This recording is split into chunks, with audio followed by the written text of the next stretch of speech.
بسم اللہ الرحمن الرحیم۔ پروگرام کے اس حصے میں ہم رہبر معظم انقلاب حضرت آیت اللہ سید مجتبیٰ حسینی خامنائی حفظہ اللہ کے حوالے سے کچھ گفتگو کریں گے۔ البتہ میں اس طرف دوبارہ آپ کی توجہ مبذول کروانا چاہوں گا کہ پہلی بات تو یہ کہ ہم ایک اجمالی اور مختصر سا تعارف جتنا ہماری بساط ہے اور جتنا ہم ان کی شخصیت سے آگاہ ہیں وہ پیش کر سکیں گے انشاءاللہ۔ اس عظیم الشان رہبر اور اس امت مسلمہ کے لیڈر کے اپنے مواقف، ان کا اپنا موقف، ان کی اپنی باتیں، ان کے اپنے جو وہ گفتگو کریں گے تو پوری امت مسلمہ انشاءاللہ دیکھے گی ان کے علم کو، ان کی بصیرت کو، ان کی دشمن شناسی کو اور ان کی شجاعت کو، ان کی مدیریت کو، ان سب چیزوں کو آپ روز بروز آگاہ تر ہوتے جائیں گے ان سے، جس طرح سے رہبر شہید انقلاب حضرت آیت اللہ سید علی خامنائی رحمۃ اللہ علیہ جب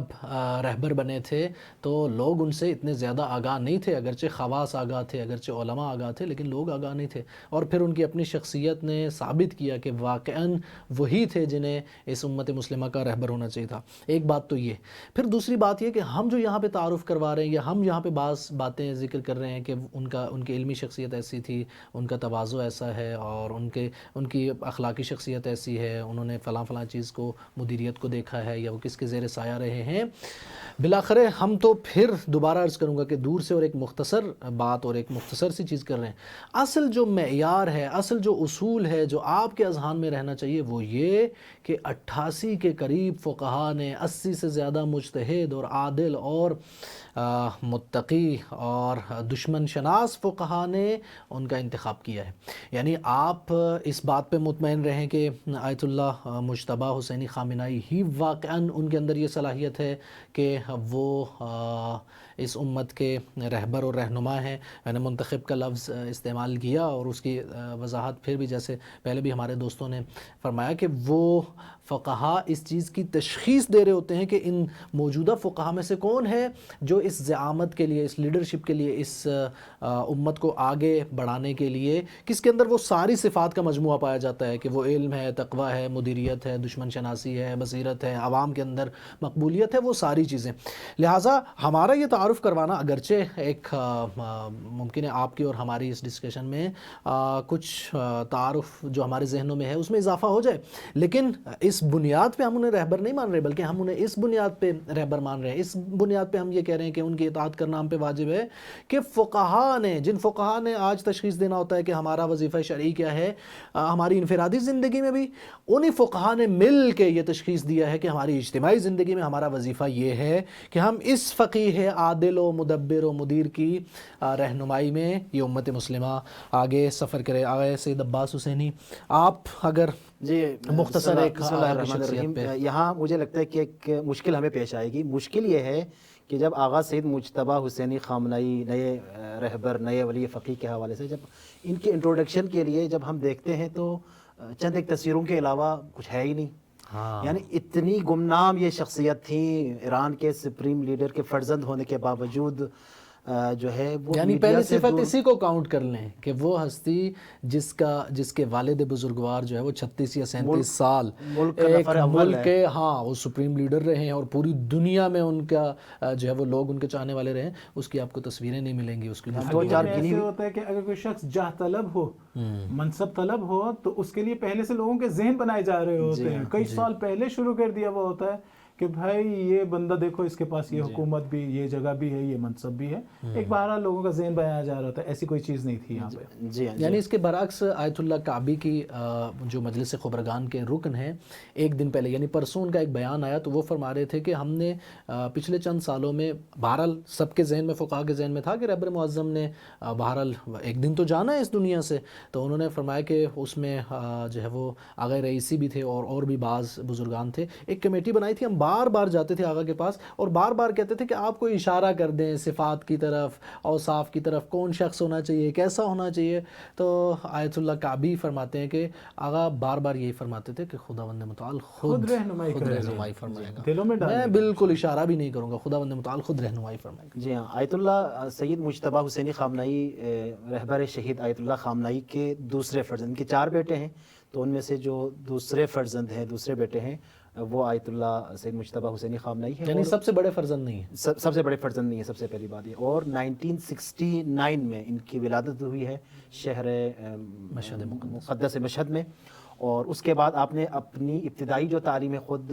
والد گرامی سے آیت اللہ شہید آیت اللہ سید علی خامنہئی سے حاصل کی. اور اس کے بعد آپ نے اپنی جو بیسک جو ایجوکیشن تعلیم ہے وہ مختلف مدارس سے, جن میں بعض مقدماتی دروس تہران کے معروف دینی ادارے آیت اللہ مجتہدی تہرانی کے مدرسے سے انہوں نے کسب فیض کیا. آغاز جو ہے وہ یہاں سے ہوا. اور پھر ایک اہم جو واقعہ پیش آتا ہے کہ وہ ابھی جوان ہی تھے, تو اتنے میں جب ایران عراق کی جنگ ہوتی ہے تو یہ جبہے پہ محاذ پر چلے جاتے ہیں اور ایران کے دفاع کے لیے اس وقت اپنا کردار ادا کرتے ہیں. ظاہراً 17 سال کی ایج میں. جی ہاں, اس کی ویڈیوز اور تصویریں بظاہر موجود ہیں. اور اس وقت کا جو فرماندہ تھا لشکر کا, جو سپہ سالار تھا, وہ یہ کہتے ہیں کہ اس وقت یہ عباس بھائی ابھی جب ہم یہ گفتگو کر رہے ہیں, لائیو مناظر ہم دیکھ رہے ہیں, ابھی 31ویں لہر جو ہے وہ شروع ہو چکی ہے ایران کی طرف سے میزائلز کی. اور وہ دقائقی قبل, یعنی یہ چند منٹ پہلے کا یہ جو یہاں سے میزائل جا رہے ہیں اس لشکر کفر و نفاق و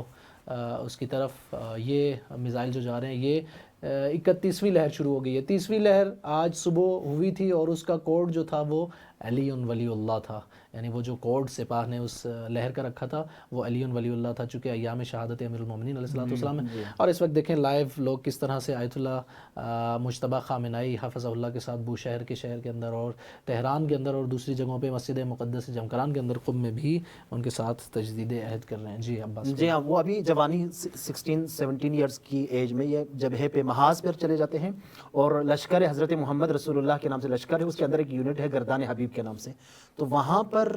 حالانکہ اس دوران شہید مقام معظم رہبری صدارت کے عہدے پر فائز تھے, لیکن وہاں جو صدر کا بیٹا محاذ پہ, صدر کا بیٹا محاذ پر ہے, اور وہاں جو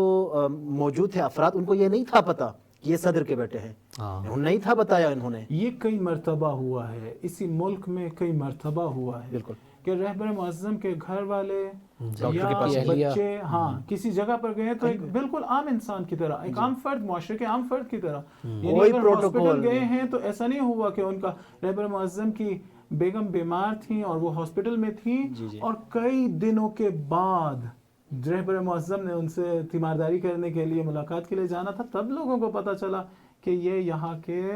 ولی فقیہ کے گھر والے ہیں جو ایڈمٹ ہوئے ہیں. تو آغا مجتبیٰ بھی اسی طرح. جی اب کہہ رہے ہیں کہ پھر جنگ کے خاتمے کے بعد حسین میں قم واپس آئی, کسب فیض کیا کئی سالوں کے لیے. اس کے بعد چند سالوں کے لیے تہران چلے گئے, وہاں مختلف مدارس سے مختلف علماء سے کسب فیض کرتے رہے. اور اس کے بعد ایک مرتبہ پھر واپس قم تشریف لائے اور کئی سالوں تک 17 سال بعض لوگوں نے ذکر کیا, 17 سال تک درس اجتہاد انہوں نے پڑھا. جی ہاں پڑھا جو ہے, پڑھایا ہے وہ اس سے زیادہ. اس کے بعد تدریس کا جو سلسلہ ہے یعنی ان کے جو سطوح کے استاد میں حوزے کی جو اصطلاح ہے سطوح, یعنی جو رسائل و مقاصد و فقہ و اصول کی یہ کتابیں, اس میں آیت اللہ احمدی میانجی, آیت اللہ رضا استادی, آغا احمدی میانجی, آغا رضا استادی, یہ لوگ درس بزرگ درس خارج جن علماء سے انہوں نے درس خارج, یعنی یہ صرف فقہ و اصول کے استاد نہیں ہے, یہ اخلاقی اور عرفانی لحاظ سے سیر و سلوک کے. درس خارج کے حوالے سے میں بتانا چاہ رہا تھا, آغا شیخ جواد تبریزی مجتہد ساز, ان کے حوالے سے خود یہ کہتے ہیں جو ان کے درس خارج میں جاتا ہے مسلسل جائیں تو وہ خود بخود اس طرح سے ان کا درس خارج ہوتا ہے کہ آگے سے اگر واقعا وہ طالب علم بھی زحمت کریں اور حق ادا کریں درس کا تو وہ مجتہد بنتا ہے. اسی طرح سے آغا وحید خراسانی, ان کا بھی ماشاءاللہ بہت معروف ہے قوم کے اندر درس, ان کے درس میں جاتے رہے. آغا شبیری زنجانی کے درس میں جاتے رہے جو علم رجال کے حوالے سے ایک بڑا نام, یعنی فقہ بہت بڑا نام ہے, آیت اللہ مجتبیٰ تہرانی کا نام لیا. اسی طرح سے اچھا آیت اللہ مجتبیٰ تہرانی کے شروع میں ان کے مدرسے میں بھی جاتے ہیں, پھر درس خارج میں جو شروع میں مدرسے میں گئے وہ آغا مجتہدی تہرانی, ہاں شروع میں مجتہدی, آغا مجتبیٰ تہرانی سے کسب فیض کیا, درس خارج آغا مجتبیٰ تہرانی سے, اور آغا مجتبیٰ تہرانی بھی بزرگ اور افام, یعنی صرف فقی اور اصولی نہیں آغا مجتبیٰ تہرانی, ان کی وہ اخلاقی بحث ہیں, ان کے وہ عرفان. اسی طرح آیت اللہ شیخ محمد مؤمن قمی, یہ بھی بہت بڑی شخصیت, اور اہم بات یہ ہے کہ ان کی گواہی بھی موجود ہے ان کے حوالے سے, وہ بھی انشاءاللہ آپ کی خدمت میں ہم پیش کریں گے. اور تقریباً جب تدریس کا سلسلہ شروع کیا تو تقریباً 17 سال تک درس خارج فقہ اور اصول جو ہے وہ تدریس کرتے رہے. اور اس حوالے سے کہا جاتا ہے کہ ان کا جو درس خارج ہے وہ ایک جہاں پر طلاب کی ایک کثیر تعداد شرکت کرتی تھی, اور بعض یہ بات شاید علماء اس کو بہتر سمجھ سکتے ہیں کہ جب 400 قوم میں تک درس خارج شروع کیا تو 400 طالب علم درس خارج میں تھے. اور ایسا نہیں ہوتا کہ ہر درس خارج میں اتنی بڑی تعداد ہو. پھر کہا جاتا ہے کہ 700 تک، اور پھر جب کرونا آیا اور انہوں نے درس خارج اپنا آن لائن کا اعلان کیا تو 1300 لوگوں نے رجسٹریشن کی اس کے لیے. 1300 طلاب درس خارج نے اس درس میں شرکت کے لیے رجسٹریشن کی. اور پھر جو ہے وہ اچانک قوم سے انہوں نے اپنا دیکھیں ایک یہ مجھے یہ لگتا ہے کہ یہ ایک اخلاقی صفت ہے ان کی کہ جب کوئی شخص درس خارج پڑھا رہا ہو اور اس کے آگے شاگرد بیٹھے ہوئے ہوں تو اس درس خارج کو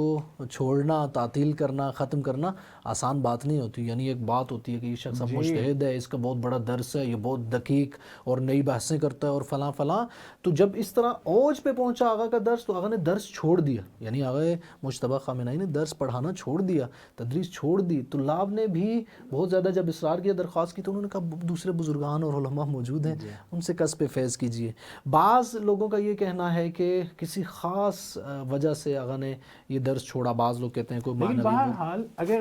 بہرحال جو بھی کوئی وجہ ہو، خود آقا کی کوئی مجبوری نہیں تھی. جی ہاں، درس پڑھانا بھی اور درس چھوڑنا بھی یہ خود ایک بہت بڑی بات ہے. جی. اور دیکھیے ایک استاد ہو جس کے پاس 400 یا 700 یا 1300 کے قریب شاگرد وہ اس درس کا قیدی نہیں ہے، اس کا درس کا قیدی نہیں ہے. وہ اگر یہ درس چھوڑنا ہو اس نے کسی وقت بھی تو وہ چھوڑ سکتا ہے. اور اس کے بعد بہت بڑی بات جب یہ درس چھوڑ کے تہران چلے گئے تو یہاں کے جو اسٹوڈنٹس ہیں، طلاب ہیں، انہوں نے خطوط لکھے خود مقام معظم رہبری کو کہ آپ ان سے کہیں کہ دوبارہ درس کا سلسلہ شروع کریں.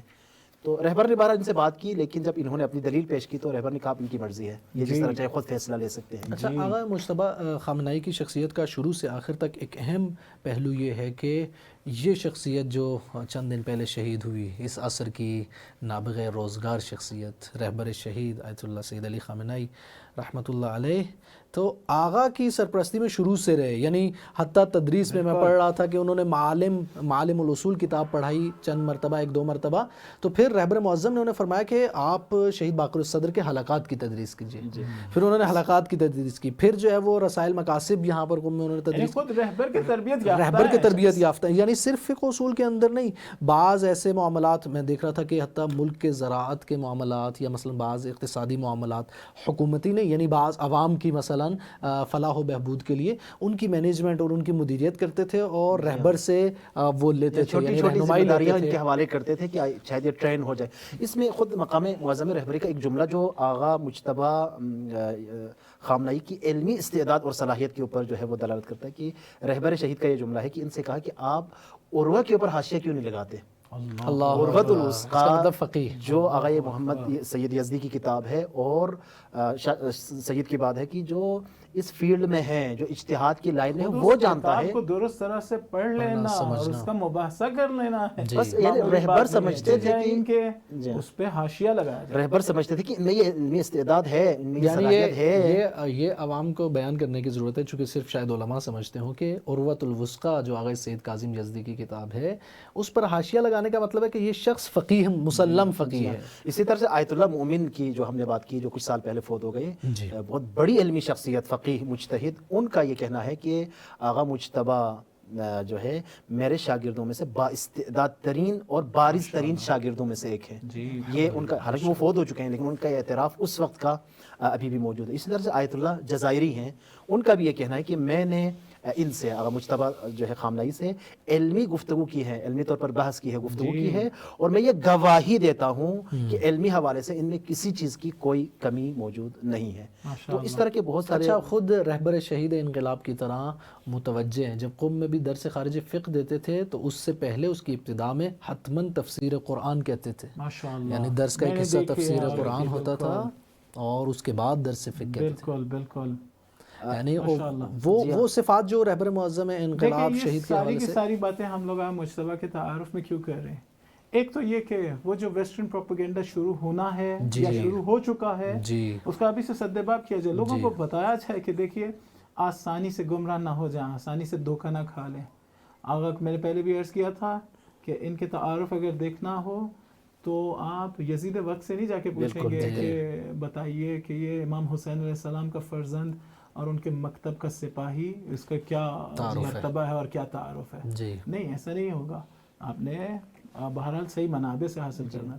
اور ان کے حوالے سے جو بعض باتیں کی جاتی ہیں، یہاں یہ بات معروف ہے ایران کے اندر، جانتے ہیں سارے، دیکھیں قم میں کہ وہ قم میں کرائے جانتے کے ہیں گھر کہ میں کرائے کے گھر میں رہتے تھے، جی کرائے کے گھر میں رہتے تھے، اور ابھی تک کوئی مال و دولت دنیا کا کوئی اکٹھا نہیں نہیں ہے، کر کوئی رکھا کوئی ہے، جی ہاں جی کوئی بالکل نہیں ہے۔ اس حوالے سے ایک تو وہی بات جو آپ نے پہلے بھی جس کی طرف اشارہ فرمایا کہ 88 مجتہدین کا تقریباً جو جی، ہے بالکل۔ پینل ہے، جس میں عادل فقیہ ہیں، بصیر فقہا موجود ہیں جنہوں نے اس بات کی تائید کی۔ اس میں ایک اور پہلو کا اضافہ کرنا چاہوں گا، وہ یہ ہے کہ جب ان کا انتخاب ہو گیا تو اس کے بعد ایران بھر کے علماء مجتہدین کی طرف سے جو ان کی تائید ہو رہی ہے، بالکل۔ اس میں آیت اللہ جوادی عاملی حفظہ اللہ جیسی شخصیات ہیں، آیت اللہ نوری حمدانی جیسی شخصیات ہیں، ان میں آیت اللہ مکارم جیسی شخصیات ہیں، تو ان سب نے ان کی تائید میں، یعنی آپ یہ تو نہیں کہہ سکتے کہ اگر یہ فقیہ نہ ہو، یہ مجتہد نہ ہو، ان میں کسی چیز کی کوئی کمی ہو، استعداد نہ ہو، صلاحیت نہ ہو، تو یہ والے مجتہدین آ کر ان کی تائید کر دیں گے۔ حتیٰ اسی طرح سے امام خمینی کے پوتے ہیں سید حسن خمینی،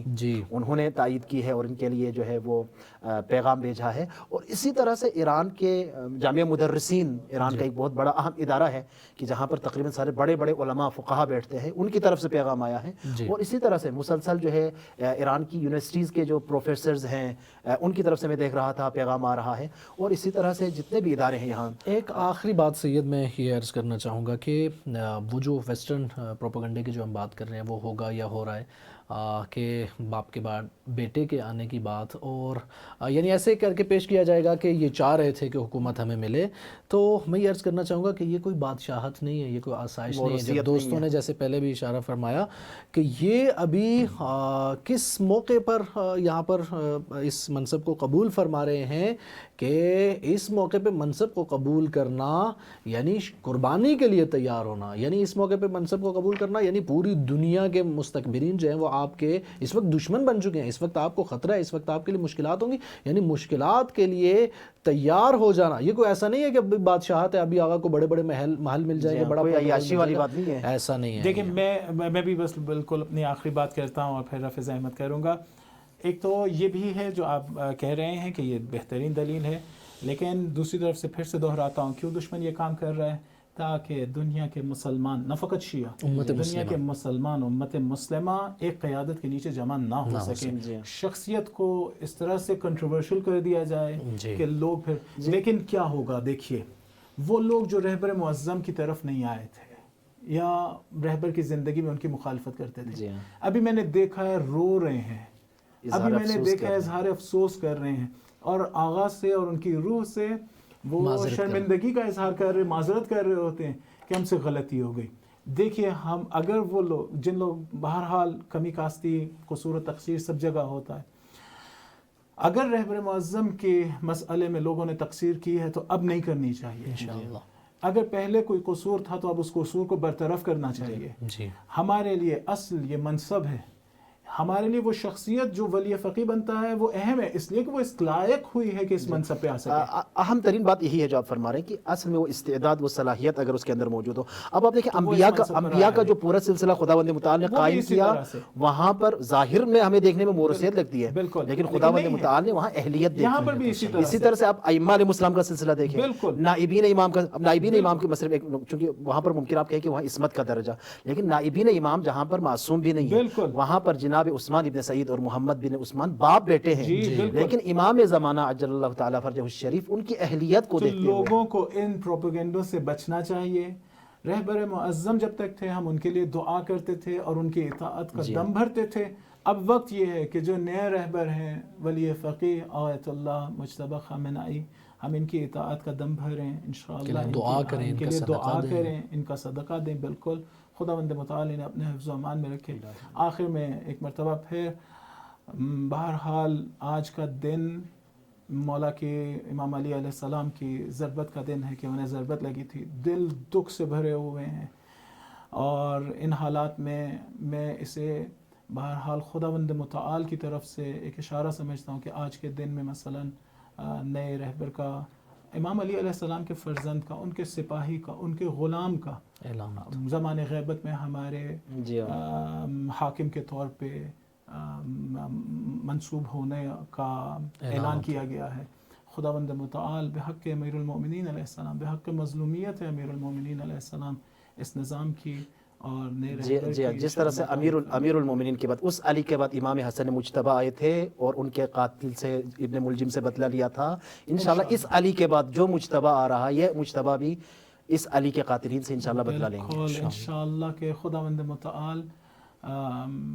ہم لوگوں کو اہل بیت علیہم السلام کے غلاموں میں شمار فرمائے انشاءاللہ، ان کے خدمتگاروں میں شمار فرمائے.